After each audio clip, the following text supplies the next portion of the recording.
बिस्मिल्लाहिर्रहमानिर्रहीम। बोलते कालम के साथ मैं आमिर रज़ा खान F-16 उड़ा और इस्लामाबाद से लाहौर की मोटरवे पर लैंड कर गया। उसके बाद मिराज आया और मिराज ने भी इसी तरह फ्रांस का बना हुआ जहाज़ है, उसने भी मोटरवे पे लैंड किया। F-7 उसने भी मोटरवे पे लैंड किया और उसके बाद जिस जहाज़ ने लैंड किया वो तरबीती त्यारा था, जिसके बाद पाकिस्तानी पायलट इस तरह के कैपेबल हो गए कि कभी भी ज़रूरत पड़े तो पूरी मोटरवे को एज एन ए रनवे इस्तेमाल कर सकते हैं, यानी वहाँ पर लैंडिंग भी कर सकते हैं और टेक ऑफ भी कर सकते हैं। और इस दोनों का मुजाहरा किया। ये मैं नहीं कहता, इंडियन मीडिया पुकार पुकार कर कह रहा था।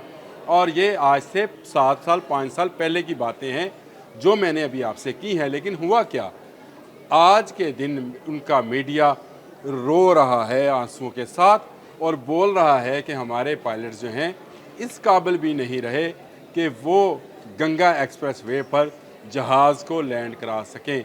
आज यहाँ बहुत बड़ा शो अरेंज किया गया था, सारा मीडिया बुलाया गया, एयरफोर्स, इंडियन एयरफोर्स के तमाम लोग मौजूद थे और बड़ा मजमा इकट्ठा किया गया। लाइव हिट्स थी पूरे चैनल्स के ऊपर और कहा यह जा रहा था कि राफेल समेत ट्रांसपोर्ट तैयारे, तरबीती जहाज़, हेलीकॉप्टर्स जो हैं गंगा एक्सप्रेस वे पर लैंड करेंगे ताकि उसको एक एयर स्ट्रिप के तौर पर इस्तेमाल किया जा सके। रात के वक्त भी लैंड करेंगे, दिन के वक्त भी लैंड करेंगे। और क्या कुछ उनके वीलॉगर्स ने और उनके तज्जियाकारों ने हवाई पुल नहीं बांधे हैं। यानी उन्होंने जो भी कहा, उनका ये कहना था कि इसके बाद पाकिस्तान के बाद इंडिया दूसरा मुल्क होगा जो इस तरह के जहाज़ों की लैंडिंग कराएगा और उसके बाद पाकिस्तान का कोई शहर बच नहीं पाएगा, हमें रीफ्यूलिंग की ज़रूरत नहीं पड़ेगी, बस बला बला बला जो कुछ भी उन्होंने कहा। लेकिन उसका नतीजा क्या निकला, कोई एक चैनल भी किसी एक जहाज़ को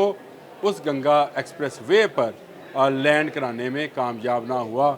और सुनने में ये आ रहा है कि पायलट्स की पैंटें गीली हो गई। अब मैं लफ्ज़ दोबारा कोई और नहीं बोलना चाहता, लेकिन जब वो लैंडिंग के करीब आए तो उनको लगा कि वो इस पर लैंड नहीं करा पाएंगे।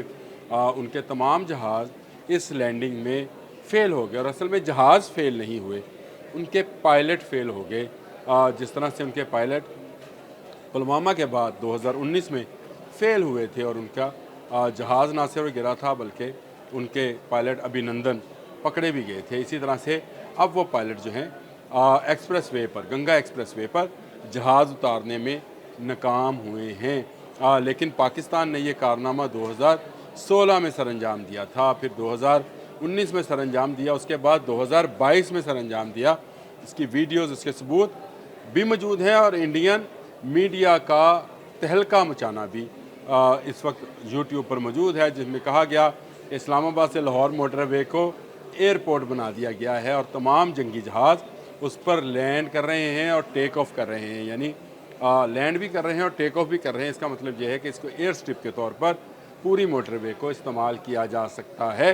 ये बड़ी ख़तरनाक उनके हिसाब से बड़ी ख़तरनाक सूरत हाल थी, लेकिन हमारे लिए ये एक खेल था और ये हम बारहा कर चुके हैं। अगर आपको वीडियोस देखनी है तो ज़रूर देखें, जिसमें पाकिस्तानी पायलट किस शान के साथ जहाज़ को ना सिर्फ लैंड कराते हैं बल्कि उसके बाद टेक ऑफ भी करते हैं। जब उनका मिराज त्यारा है, उनका F-7 है, उनके तरबीती त्यारे हैं, तमाम के तमाम मोटरवेज़ पर लैंड करते हैं और मोटरवे से ही वो चले जाते हैं। लेकिन गंगा एक्सप्रेस वे पर होने वाला ड्रामा किसी सूरत कामयाब नहीं हुआ। हाँ, कुछ मोदी का जो मीडिया, जो गोदी मीडिया है उसने ज़रूर इस बात का शोर मचाया कि इंडियन पायलट्स ने कामयाबी हासिल कर ली है। वीडियो सबूत वो भी नहीं दे सके हैं।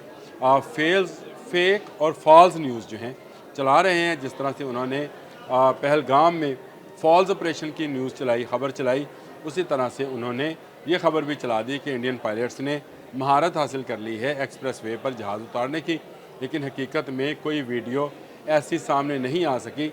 जितने जहाज़ लैंड करने के लिए आए उनमें मिराज भी शामिल था, उनमें MiG-21 भी शामिल था और राफेल जो फ्रांस का त्यारा है वो भी शामिल था, जिसने लैंड करने की कोशिश की। लेकिन आखिरी वक्त में, मैंने कहा ना, पैंटें गीली हो गई, उनकी पैंटें गीली हुई और वो उसको लैंड कराने में नाकाम रहे। उनका ख्याल ये था कि अगर उन्होंने लैंड कराया तो शायद उनका जहाज़ क्रैश कर जाएगा और उनकी अपनी जान भी नहीं बचेगी। बहुत अच्छा किया, आप लोगों की ऐसी तरबियत नहीं है। आप लोगों ने कभी इस तरह के वॉर प्लेन्स को ऐसी जगहों पर जो कि एयरपोर्ट्स ना हों, जहाँ इस मकसद के लिए तैयार ना की गई हों, उन पर लैंडिंग नहीं की है। लेकिन पाकिस्तानी पायलट्स की महारत को सैल्यूट है, सलाम है, जिन्होंने हर दफ़ा जब भी उन्हें कहा गया, उन्होंने जो सी भी तरबीती मशक़ें हुई उसमें मोटरवेज़ को एज़ एन एयर स्ट्रिप या एज़ एन रनवे इस्तेमाल किया और उस जहाज़ उतार के दिखा दिया। मुझे याद है जब ये मोटरवे बन रही थी तो इंडियन गवर्नमेंट ने ये कहा था कि ये कोई गाड़ियों के लिए नहीं बन रही, ये पूरे पाकिस्तान को एयरबेस बनाना चाहते हैं। एयरबेस है पूरा पाकिस्तान, हमारे शहीन जहाँ से चाहेंगे उड़ेंगे, जहाँ पर चाहेंगे उतरेंगे। और आपसे तो नहीं उतारा गया, अनकरीब हम गंगा एक्सप्रेस वे पर अपने जहाज़ फातहाना अंदाज में उतारेंगे। लिख के रखना भारतीयों कि हमारे पायलट्स बहुत जल्द आपकी गंगा एक्सप्रेस पर अपने जहाज़ों को लैंड करा के बताएंगे कि ये लैंडिंग कैसे होती है और फतह या कंकर कैसे किया जाता है। आज के लिए इतना ही। अल्लाह हाफ़िज़।